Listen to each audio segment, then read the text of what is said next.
Hello, this is Kyrasis, and in this Blood Death Knight analysis video, I am going to go over the tier set buffs that Blood Death Knights received at the start of the season, as well as the full implications of these changes.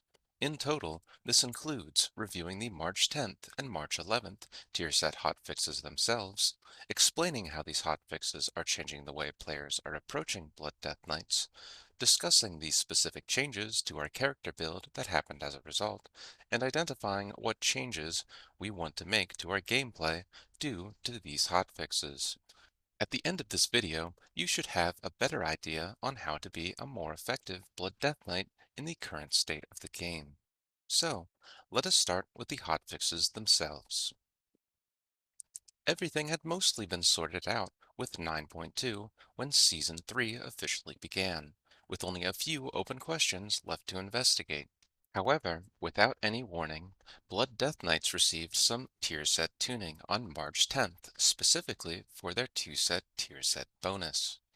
The hotfix states that the strength buff and dancing rune weapon duration extension effects for the two-piece bonus will now be correctly applied to Heartstrike casts by the Death Knight's dancing rune weapons. Now, if this wording sounds vague to you, you aren't alone. So, in order to best explain this, let's quickly review the Blood tier set bonuses. Feel free to read the full text if you want, but, in short, our Heartstrikes during Dancing Rune Weapon extend Dancing Rune Weapon by 0.5 seconds and give us a stacking 1% increased strength buff until 10 seconds after Dancing Rune Weapon ends. Meanwhile, our 4-piece bonus gives a chance to Heartstrike when taking damage based on our parry rate, and our 4-piece bonus also generates an extra dancing rune weapon for the full duration of the ability. During the 9.2 PTR, Blizzard specifically tuned the Blood tier set that you'd only be able to proc the 2-piece bonus once for each individual Heartstrike. So, you would only ever be able to gain 0.5 seconds of Dancing Rune Weapon duration and 1% increased strength for each of these hard strikes. But now, assuming you have the extra Dancing Rune Weapon with the 4-piece bonus as well, every hard strike during Dancing Rune Weapon will now proc the 2-piece bonus 3 times in total, once for yourself and once for each of your 2 floating rune weapons. And this also includes the hard strikes that you can generate from your 4-piece tier set bonus. So the 2-piece tier set bonus would now be gaining more than 3 times the amount of benefit it was giving before this change.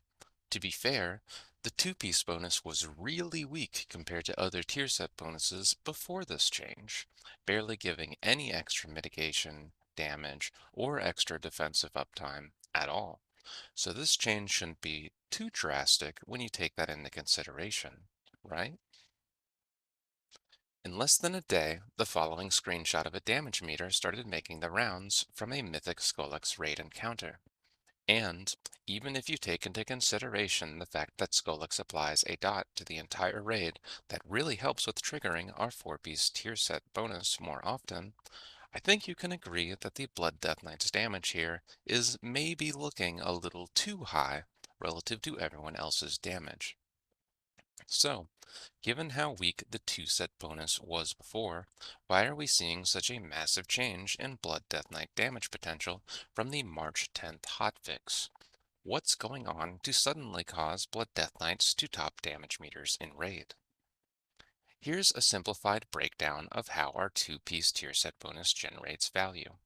First, the more frequently you are able to Heartstrike results in increasingly more Dancing Rune Weapon duration. Not only will an additional Heartstrike increase Dancing Rune Weapon by 1.5 seconds, but the extra 1.5 seconds of duration provides a window where we have a chance to extend this duration even further. And the higher our Heartstrike frequency is, the further we'll be able to stretch each of these 1.5-second time extensions into an even larger duration increase, potentially even up to the point where we never lose Dancing Rune Weapon at all. So, as a result, every new increase in hard strike frequency increases the duration of our dancing rune weapon more than the last. And while this effect gets pretty strong on its own, especially when you consider that Dancing Rune Weapon increases the damage of most of our abilities by 66% with the 4-piece bonus, in addition to other benefits. The second interaction is where a large chunk of the extra damage comes from, where more Dancing Rune Weapon duration results in increasingly more strength benefits from the tier set bonus. Since we'll have a longer Dancing Rune weapon duration, that gives us more time to generate strength stacks, more uptime on any individual stack before it expires, and as our heart strike frequency increases, we'll also be able to generate strength stacks at a faster frequency. And so, we have one positive feedback loop that directly feeds into a second positive feedback loop, which, as you can imagine, can start to compound to very high levels with strong tuning. Now, these relationships existed even before the March 10th hotfixes, but the tuning was originally weak enough that this interaction didn't really matter in the grand scheme of things. However, after the hotfix, we could very easily reach near infinite dancing rune weapon duration with an insane amount of ramping bonus strength to go along with it. So, that's how damage breakdowns like the previous Skolex damage meter were possible. Or at least they were for one day. In any case, the data on Blizzard's side of things must have been pretty convincing, because it only took them 24 hours until they applied another hotfix to the tier set bonus, where they, supposedly, fixed an issue where the free Heartstrike counter attack was providing more stacks of Endless Rune Waltz than intended during Dancing Rune Weapon. Again, the hotfix notes aren't very detailed about what they actually did, but here's the short summary. Before, all types of Heartstrikes provided the same amount of two-piece tier set bonus benefit. But now, there will be a difference between manually casted Heartstrikes and 4-piece tier set bonus Heartstrikes, where manually casted Heartstrikes currently have the ability to provide triple the bonus benefits, while 4-piece tier set bonus Heartstrikes now only give single proc benefits. And, as an added precaution, the total increased strength bonus was capped at 75% to limit the possible strength bonus from the buff. And so, the March 11th hotfix looked like an attempt to find a middle ground between the strength of the original tier set bonus and the strength of the March 10th version. That being said, both of these hotfixes happened during the middle of the week for the first week of Season 3. So, the initial theory crafting on the hotfixes was very limited. But both me and Arma, who is the main person keeping Blood Death Knights functional in Simcraft, were able to do a few quick checks on March 11th that were mostly performed with pre-March 10th best-in-slot endgame character profiles.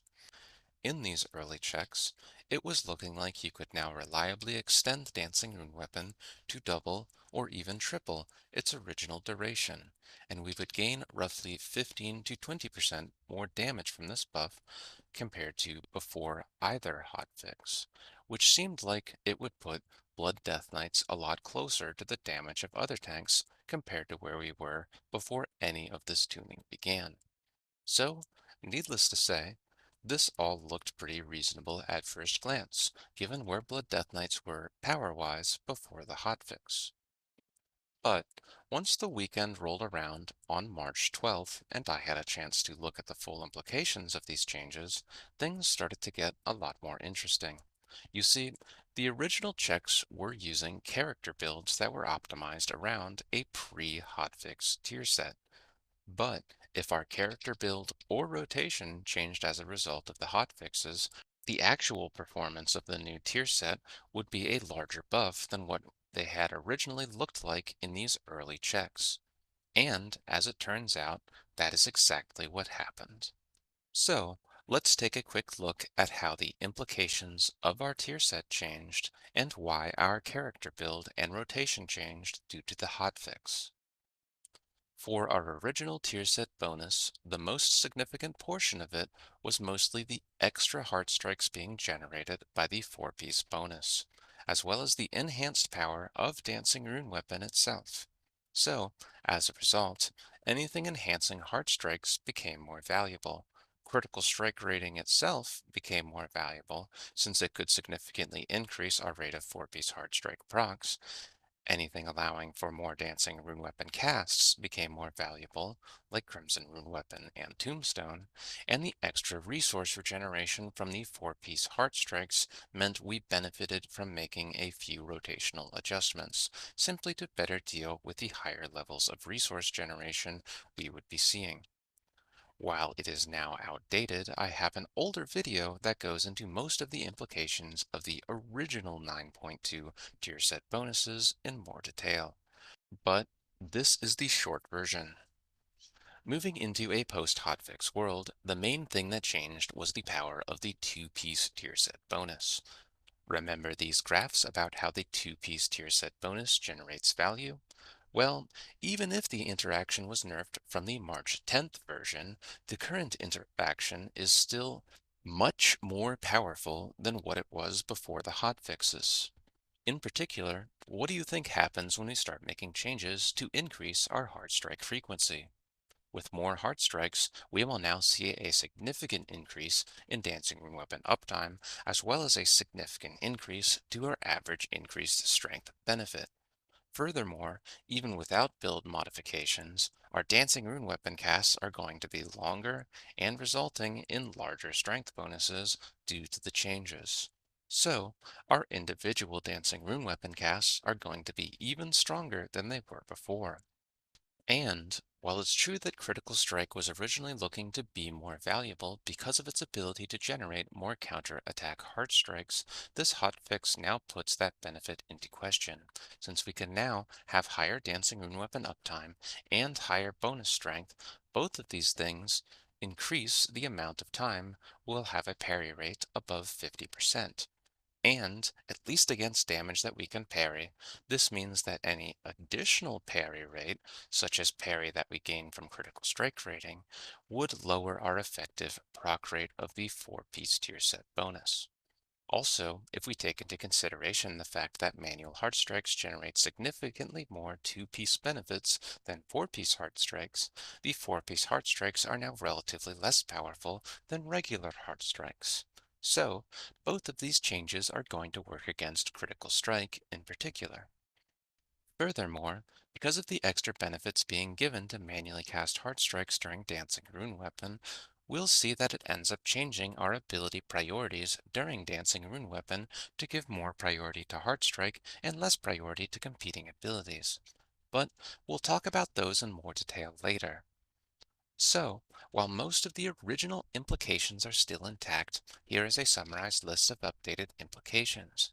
Hard strike throughput is now very valuable, especially if we can get this throughput into our Dancing Rune Weapon windows.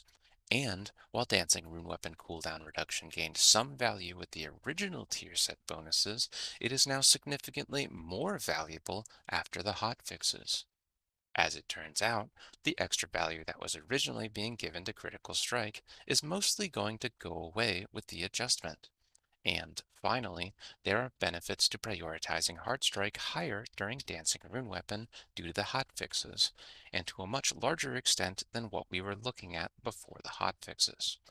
So, now that we've talked about what the tier set hotfixes did and how they are influencing our decisions at a high level, let's take a look at how these change our specific optimization decisions. Among Blood Death Knight talents, there are two talent rows in particular that are affected by the hotfixes. Our first row of talents between Heartbreaker, Blood Drinker, and Tombstone, as well as our third row of talents between Foul Bulwark, Relish in Blood, and Blood Tap. Let's start with the first talent row, which also has the most to talk about. If you remember the specifics of my first tier set video, the original effects of the tier set bonus meant that both Heartbreaker and Tombstone were getting stronger. Heartbreaker generated bonus runic power off of the four-piece Heart Strikes, while Tombstone indirectly benefited from Dancing Rune Weapon being a stronger cast, since it can reduce Dancing Rune Weapon's cooldown through an interaction with the Crimson Rune Weapon legendary power. The tooltips for both Tombstone and Crimson Rune Weapon are listed out below, so you can see how they interact. But, in short, each cast of Tombstone is capable of reducing the cooldown of Dancing Rune Weapon by 25 seconds. Regardless, the performance of both talents at this point made it likely that Heartbreaker would be the dominant talent of the row, even if Tombstone was arguably competitive at this point in raid content. With the hotfixes applied, the old situation has changed. The biggest talent to benefit was Tombstone, since each Dancing Rune weapon cast is significantly stronger than it was before. While Blood Drinker got even weaker, since each cast of Blood Drinker is one less cast of Heartstrike, as well as the fact that Blood Drinker isn't enhanced by Dancing Rune Weapon at all, which is now going to be up a lot more often. If Blood Drinker wasn't a dead talent before the hotfixes, it likely is now with these changes. But between Heartbreaker and Tombstone, which talent is now stronger? At least for single targets, this is a pretty easy question to answer. While it's definitely harder to use, Tombstone can result in more mitigation throughput, more damage, and more defensive uptime compared to Heartbreaker. So, unless we are assuming poor play, it is hard to argue for Heartbreaker under these circumstances. For multiple target situations, things are a little more complicated. Tombstone is still capable of giving more uptime on Dancing Rune Weapon, along with some additional damage and mitigation, but because of how much cooldown reduction you get through Crimson Rune Weapon with multiple enemies attacking you, it's very possible for Dancing Rune Weapon's cooldown to fully reset before your previous Dancing Rune Weapon buff has finished, especially if you happen to be playing Kyrian, which we will talk about later. And if you happen to use Tombstone in a situation where you aren't actually benefiting from the cooldown reduction, then you would have been better off not using the ability at all, since the Bone Shield cost is forcing you to Morrowind more instead of hard striking in your current Dancing Rune Weapon window, as well as having you waste a global cooldown that could have been spent on another ability, causing a net loss in both mitigation and damage throughput without affecting your defensive uptime at all. We'll come back to this a little later when we talk about gameplay considerations, but the main takeaway for now is that there is potential for Tombstone to consistently not provide any benefits at all on multiple target fights, and when used incorrectly, it can even be a net loss. As for Heartbreaker, it has a noticeable advantage on raw mitigation throughput in multiple target situations if you are in danger of dying from running out of runic power, regardless of whether or not a Dancing Rune Weapon is active. Granted, this extra runic power throughput is only used when needed to survive in multiple target situations, so it doesn't have much of an impact on our multiple target damage output one way or another. And with the current state of how Blood Death Knights play in the current patch, once you have the full tier set bonus, it's very hard to run out of runic power unless something has gone wrong. Though I suppose the same could be said about whether or not you'd gain value out of Tombstone depending on your Covenant choice. So, at least for multiple target situations, the main trade-off appears to be whether you prefer having higher mitigation throughput at all times, or if you prefer having potentially higher Dancing Rune Weapon uptime if you aren't already at full uptime, which is probably the case unless you are playing Kyrian.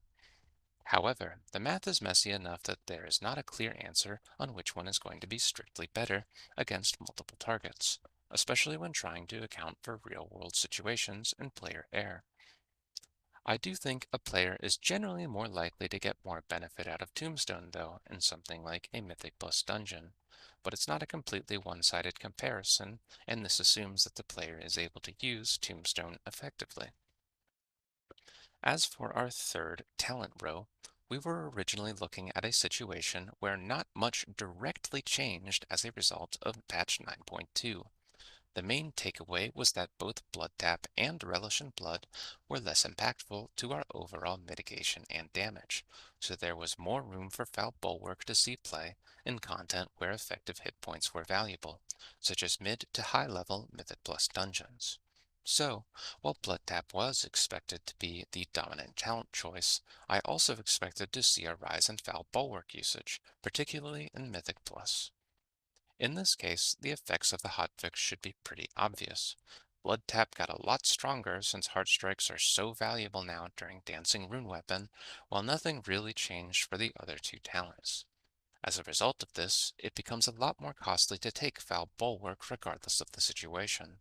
So, burst damage would need to be a very big problem for you to even consider switching off of Blood Tap now.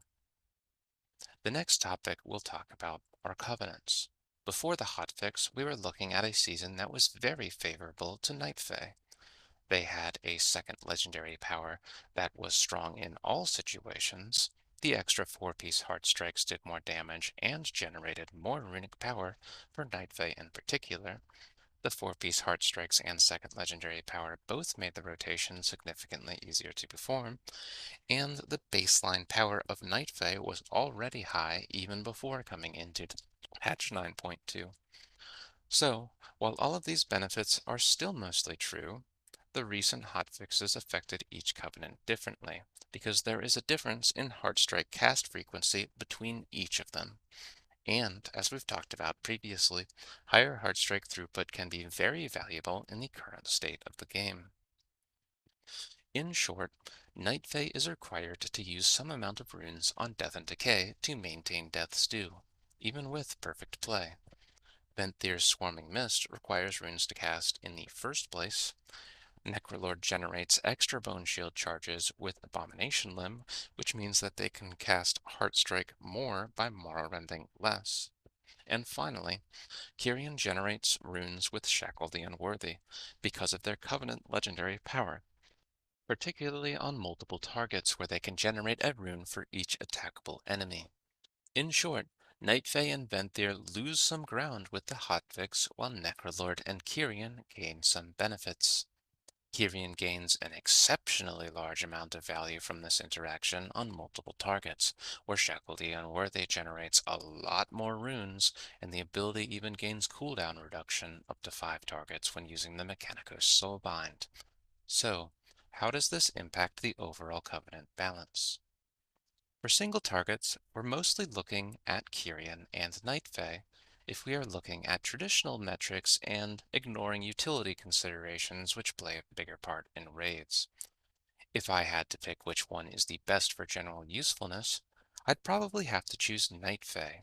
Kyrian likely edges out Night Fae for damage in any real-world situation, even though Night Fae technically can do a bit more damage in a target dummy situation. However, Night Fae still provides significantly more mitigation and effective hit point benefits than Kyrian does on single targets, even when conditions are less than ideal for Night Fae. So it mostly comes down to whether you want a covenant that is relatively strong in all aspects, or a covenant that provides a small damage benefit at the cost of lower defensive benefits. Again, if a specific utility is particularly valuable in raid, we usually don't care about the normal metrics as much, which is the case when using Necrolord for Abomination Limbs value in any ad raid fight. As I previously said, in multiple target situations, Kyrian's Shackle the Unworthy can generate a rune for each target you are fighting, and Shackle also has its cooldown reduced by up to 33%. This means Kyrian has significantly more potential to extend Dancing Rune Weapon than other covenants, rather than only having a slight advantage on single targets. It's to the point where it's very easy to maintain Dancing Rune Weapon at near 100% uptime in these situations, even without endgame gear, since you can extend Dancing Rune Weapon far beyond the point where the next cast has already come off of cooldown. And I think it's probably safe to say that Kyrian should have some amount of damage advantage for most players, even if it's theoretically possible to do similar or higher damage as Night Fae. mostly because it's just a lot easier to maintain your Dancing Rune weapon as Kyrian compared to Night Fae. That being said, Night Fae will still provide higher baseline effective hit points with its extra maximum health and damage reduction benefits, higher mitigation throughput with its higher runic power generation from its Covenant legendary power, and higher on-pull AoE threat generation, mostly due to its significantly higher death and decay damage. Altogether, there isn't a clear-cut winner here, though there is little doubt in my mind that people will find Kyrian easier to play, especially with less than ideal gear. So, I would only consider Night Fae if you are very comfortable with the new rotation, and if you are either doing content that is capable of killing you through Dancing Rune Weapon, or you want to improve your AoE threat generation. Speaking of gear, we've already touched on how Critical Strike was originally looking to benefit from the tier set bonus. And now, after the hotfix, that benefit mostly goes away.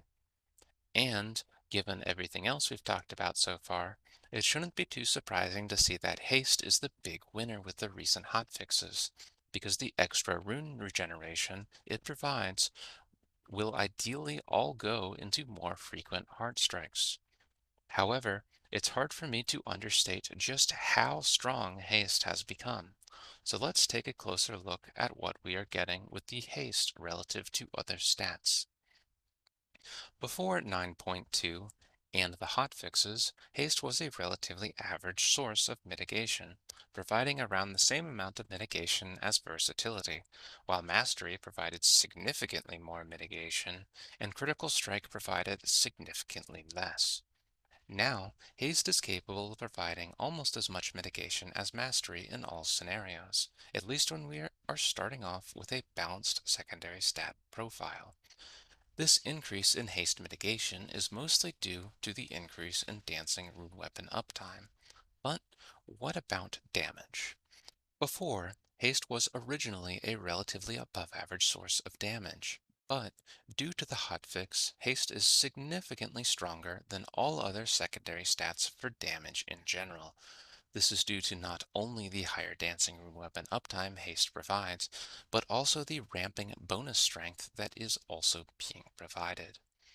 Finally, there is even an effective hit point component of this to consider. Now, haste provides some semi-reliable effective hit points as a result of its fluctuating ramping bonus strength. And, while it also isn't 100% reliable, the higher uptime of Dancing Rune Weapon goes a long way towards reducing the chance of dying to burst damage in any situation. Still, even if these benefits aren't 100% consistent, they provide a significant defense against dying to burst damage in any situation where that is a concern, something that only versatility could provide before, as far as secondary stats are concerned. So, altogether, haste is a powerhouse stat right now, and while it is more damage oriented, the mitigation and effective hit point benefits are good enough that we don't have much of a reason not to favor it heavily in all content. And, similar to how it can be worth dropping item levels to avoid Critical Strike and Mythic Plus, it is usually worth dropping some amount of item level to wear an item with haste than an item without haste in all content types, especially on jewelry. In fact, this doesn't really change even when haste starts to run into diminishing returns. However, there does seem to be a limit to haste stacking, even if it's hard to put an exact number on it. Even if they don't come into play too often, there are two thresholds where increasing heartstrike frequency starts to lose a significant portion of its potential power. I'll be referring to these as haste thresholds, just to make things less wordy, but just keep in mind that this is mostly related to overall heartstrike frequency, and haste is only one part of that. We'll start with the obvious one. Once you start to reach 100% Dancing Rune Weapon uptime, any additional haste isn't going to give you any more Dancing Rune Weapon uptime because you're at 100%. And haste also loses most of its extra mitigation value since most of that was tied to Dancing Rune Weapon. That being said, it's only possible to consistently hit this point with the Kyrian Covenant on multiple target pulls, or when using Bloodlust, or when you're under the effect of the seasonal affix buff. The more interesting threshold happens before we reach 100% dancing and weapon uptime, and it's a threshold that greatly diminishes the strength benefit we are getting from the tier set bonus. This one isn't the most intuitive, so let me explain in some more detail. So let's say this is a graph tracking your buff uptime over time. In the gold, we are showing when Dancing Rune Weapon is active, while the red bars are representing the extra 10 seconds of the tier set strength bonus you maintain after Dancing Rune Weapon expires. Before we start making too many build modifications to account for the tier set changes, these bars pretty much never intersect. But if we alter our build enough and get enough haste, this starts to happen.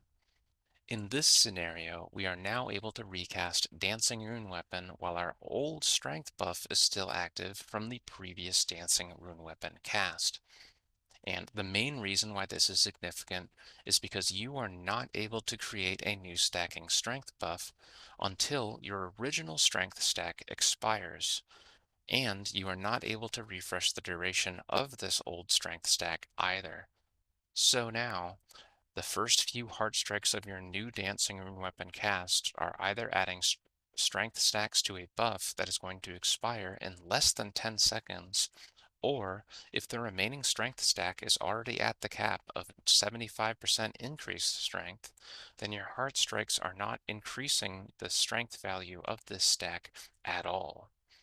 Granted, any hard strikes you perform during this time period are still extending the duration of your new Dancing Rune Weapon buff, but they just won't be affecting your strength stacks. And if we further increase our hard strike frequency with more haste in this situation, any increase in Dancing Rune Weapon duration is just going to increase the overlap of these buff effects, which is why it won't result in much, if any, effective strength bonus increase once we get to this point. That being said, even if this is the first haste threshold you can run into, it still requires strong execution from the player, a reasonably high haste build, and enough incoming melee attacks to reduce the cooldown of your Dancing Rune Weapon through Crimson Rune Weapon to reach it. Granted, it is a lot easier to reach it if you are using the Kyrian Covenant, and especially in Mythic Plus content. Now, whether we can actually hit these thresholds consistently enough for it to be a good idea to swap off of haste past a certain point is a separate question, and one that doesn't have an obvious answer.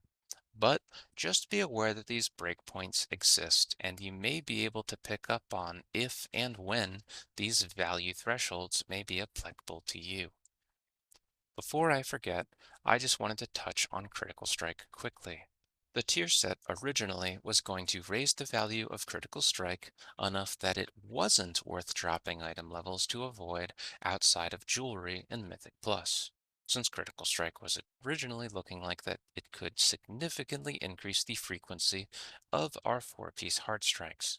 But now, with such high bonus strength and Dancing Rune Weapon uptime, Critical Strike no longer provides this bonus benefit, which, once again, makes it a weak enough stat that we'd be willing to drop some amount of item levels on both armor pieces and jewelry to avoid in Mythic Plus content, since it is especially weak in multiple target situations. While the item level swings associated with avoiding Critical Strike in Mythic Plus are similar to those involved with targeting haste is generally worth more than avoiding Critical Strike if you need to choose between these two directives. Trinkets aren't much of a surprise either. Stat sticks were originally looking strong even before the March heart fixes, and now they're looking even better, assuming that you can get haste rating out of these secondary stat items in particular. It's to the point where Old Warrior's Soul from the last raid tier can be your best trinket if you are able to maintain stacks with it well enough. But good luck trying to get one of these trinkets if you don't have it already. Otherwise, Elegy and Celia's Secret Technique provide reliable sources of haste. A few other trinkets can be justified in the right situations, such as Codex of the First Technique and higher Mythic Plus content, but there aren't very many that are competitive with haste trinkets at this time.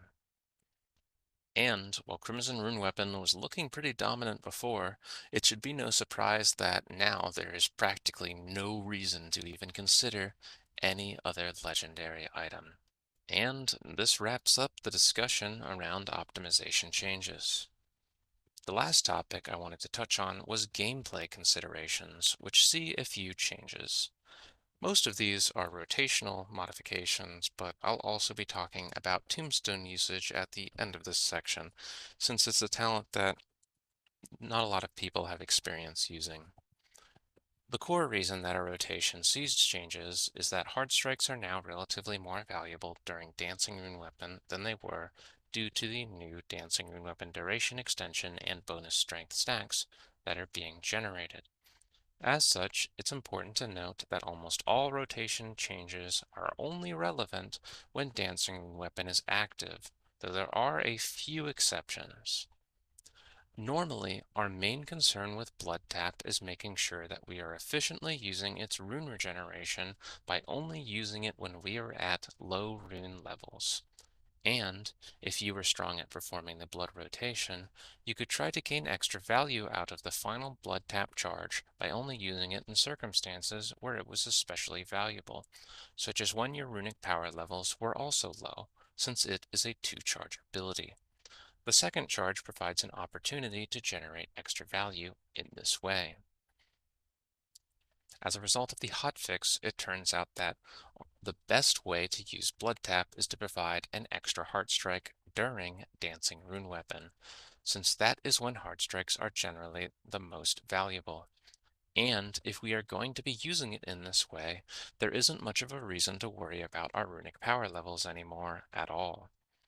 Using Blood Tap in this way will allow for longer and more powerful Dancing Rune Weapon windows. The second point is Bone Shield management during Dancing Rune Weapon.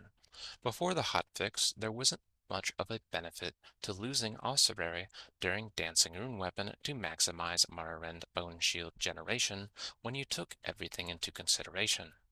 But now, we are more than happy to make that trade because it frees up extra runes to use on especially valuable hard strikes, which allow for longer and more powerful Dancing Rune Weapon windows.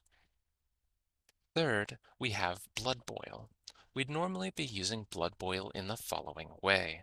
We would use it at a high priority to apply Blood Plague, we would use it at a medium priority to generate hemostasis stacks, and when we had 2 charges of Blood Boil, and we'd use it at a lower priority on 1 charge of Blood Boil for the same reason, or with 2 charges of Blood Boil even if we weren't gaining hemostasis stacks. In the old rotation, the high priority was mostly about establishing initial AoE threat on all targets, while the overall rotation provided enough leeway for us to try and maximize hemostasis value while also maximizing throughput. In general, Blood Boil charges are seen as less valuable than runes, as well as Death and Decay when Death and Decay can be used on 3 or more targets. So, our usual priorities are taking that into consideration, assuming we have already applied Blood Plague to our enemies. Now, given how much more valuable our rune regeneration is during Dancing Rune Weapon, we want to make some changes that are specific to when Dancing Rune Weapon is active. If it is not active, these do not apply. In order to provide more opportunity to hard strike at lower rune levels, the medium priority Blood Boil is removed entirely. However, nothing happens to our high priority Blood Boil since keeping Blood Plague active is now much more important in a world where we are using Blood Boil less often. This isn't necessarily because of the immediate damage Blood Plague is doing, but because it allows us to get Crimson Scourge procs, and it greatly increases the damage our hard strikes deal. All in all, this change in priority will allow for longer and more powerful Dancing Rune Weapon windows. The fourth rotation modification has to do with Death and Decay. Before the hotfix, we would use this against 3 or more enemies, or as Night Fae, when initiating a pull, or we would use it at high priority to maintain Death Stew as Night Fae. Outside of these situations, we would use Death and Decay rotationally at a medium priority against 3 or more targets, or when we are playing Night Fae against all target counts. And if no other conditions apply, we would simply use Death and Decay as a filler ability at an extremely low priority when the Crimson Scourge proc is active. None of these priorities change outside of Dancing Rune Weapon, but when Dancing Rune Weapon is active, we are much more concerned about giving up a rune to use Death and Decay. And, as such, it is no longer worth using a rune to cast Death and Decay outside of Crimson Scourge, unless you satisfy one of the high priority conditions. Even as Night Fae, you would like to wait as long as possible for a potential Crimson Scourge proc, if this is at all possible to do without losing Death's Due. This change will allow for longer and more powerful Dancing Rune Weapon windows, much like all of the previous modifications. The fifth modification has to do with Death Strike. Normally, we'd only use Death Strike at the highest priority for immediate survivability. At a medium-high priority, to avoid overcapping runic power on a single target, and at a low priority, to avoid overcapping runic power against multiple targets. Again, this priority does not change outside of Dancing Rune Weapon. However, with Dancing Rune Weapon active, the medium priority Death Strike should only be used with less than 3 runes, because we want to avoid wasting an excessive amount of rune regeneration on single targets, even if it means we waste some runic power as a result. Once again, this modification should result in longer and stronger Dancing Rune Weapon windows. While there are a few other rotational modifications I could talk about, mostly dealing with Covenant abilities, I'm probably just going to leave it at this for now, since these are the most important ones to review. Most of the hassle of getting used to the updated rotation is just knowing how to manage our most used abilities in relation to each other. Finally, I'm going to quickly touch on Tombstone usage, since it's an ability that most people haven't tried using at all before this patch. The conditions for using Tombstone are as follows. First, you want at least 7 stacks of Bone Shield to make sure you don't run the risk of completely losing Bone Shield when you use Tombstone, since Tombstone costs up to 5 Bone Shield charges to cast, and you could lose a single Bone Shield charge at any moment.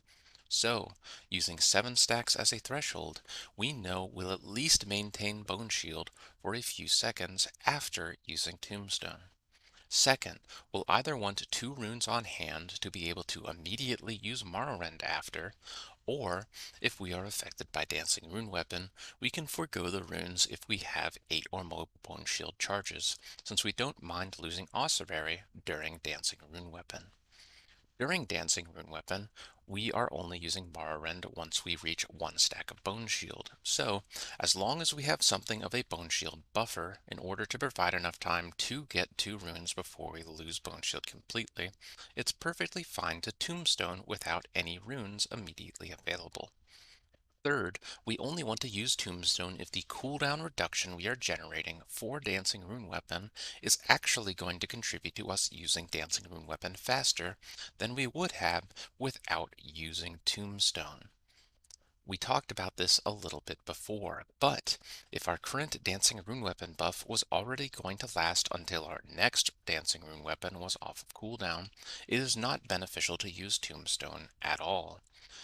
There isn't a 100% straightforward condition you can track to determine when you are in this situation, so for better or for worse, you'll need to judge this one yourself. In conclusion, this video reviewed how the Blood Death Knight tier set was buffed at the start of the season, why you are seeing such a large emphasis on haste in addition to people using Tombstone, which used to be a practically dead talent. And we talked about a number of ways you can change your build and gameplay to fully take advantage of these changes. If you would like to make it easier for other Blood Death Knights to find this content, feel free to like this video and subscribe to the channel. If you have any questions, if there are any additional topics you would like to see in the future, or if you have any opinions of your own about the recent hotfixes, leave a comment below or contact me through Discord. My information can be found in the video description below. In the meantime, good luck and have fun.